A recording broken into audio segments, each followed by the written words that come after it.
Ready to go! When I say fired up, you say ready to go. Fired up? Ready to go! Fired up? Ready to go! Good morning. Give yourself a round of applause. Woo! I would like to thank Jamal Watkins for asking me to speak, and I want to also thank our chairman and also our President Johnson for allowing me to speak, and I want to welcome all of you all to being here as well. My name is Gayleen Canoyton. I'm the president of the Hampton Branch NAACP, and I'm also Area 1 chair under the Virginia State Conference under the leadership of our great president, Reverend Kevin Chandler. Now, I have to admit something.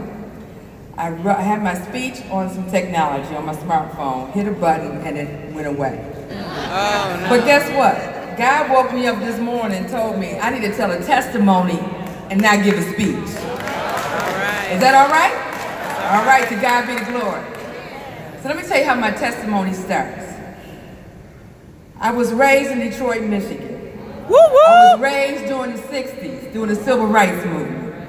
I can remember as a little girl hearing and seeing Martin Luther King and many of our civil rights activists in the home of Rosa Parks. And then I decided that when I went to high school that I was going to come to the great HBCU in the country, Hampton Institute. And as I read about Virginia, I heard the song Old Virginia. You know about Old Virginia. And so I got a little afraid because I was going to Old Virginia coming from Detroit, Michigan, but I went anyway and glad that I did. And once I went to Hampton and graduated, I got involved with Congressman Scott. At that time, he was in the State House, and got involved in his campaigns in the NAACP. And we started mobilizing and getting people registered to vote.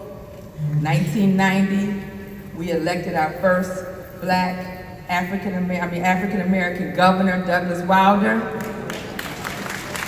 We were feeling good about ourselves, but it was still, the struggle still continued, still went on. And it got tough and tougher. But in 2008, we went for Barack Obama. And on election day in November, when Virginia went for Barack Obama, 2 minutes later, he was declared the President of the United States. And we were feeling good about ourselves, but the struggle continued. We lost seats. We lost seats from legislators that embodied the principles of the NAACP.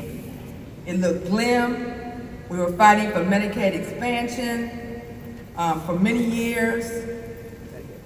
And then in 2016, we felt good about ourselves, about getting up again, thought we had some hope. We mobilized and energized because prior to that, we had Terry McAuliffe as governor. And Terry McAuliffe, he restored over 156,000 convicted felons their rights. So in 2016, we were feeling good about ourselves. We had new voters, and we were getting mobilized, and was mobilizing our base and registering people to vote. And then in November, it happened.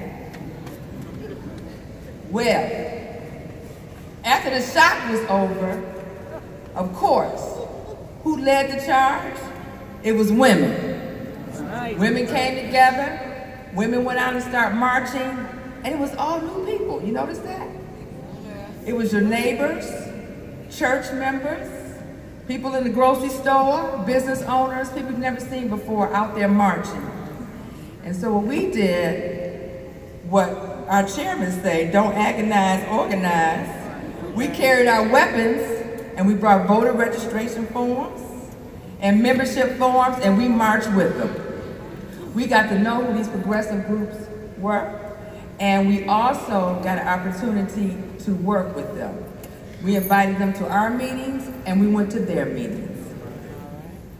And what happened with that is that they helped us with our efforts. In Hampton, we were able to get 2 schools. There was Robert E. Lee and Jefferson Davis name change, and the progressive stepped in, and guess what? The majority of them were white. So when we went to the public hearings, the Confederate supporters were upset when they seen just as many white folk as they seen black folk to speak. And so that, we were able to change that. But then we continued to organize and mobilize, and then November came. Now we knew at that time that we was gonna get the Governor Northam elected, our second African-American Lieutenant Governor, Justin Fairfax, elected, and our Attorney General, Mark Herring, re-elected. Maybe 1 or 2 new seats. So here we are at the victory party, looking at looking up at the television, and then all of a sudden it was House of Delegates win, House of Delegates win, House of Delegates win. We won 15 new seats with 15 new people that we have never seen before, wasn't involved. They decided they was gonna step up to the plate because they were not gonna take what was happening out of the Pale House. I don't call it the White House, I call it the Pale House. Maybe the White House when we get somebody decent in there. All right. So after that, then we got all these new seats. We got a strong administration. A few months ago, we were able to get Medicaid expansion passed. 400,000 people in Virginia who are unable to get health care now can have health care. But when we won all those seats in November, we ignited the country. We went to Alabama, December 12th, right, Alabama? That's right, that's right. So we ignited the country, what happened in Virginia. And it all started because we organized, mobilized, we never gave up, we never failed, we never faltered, and we just kept our boots on and heels on the ground, and we marched on. And I tell you this story because we were able to elect 11 women. We were elect 6 people of color, 3 of being African American in old Virginia.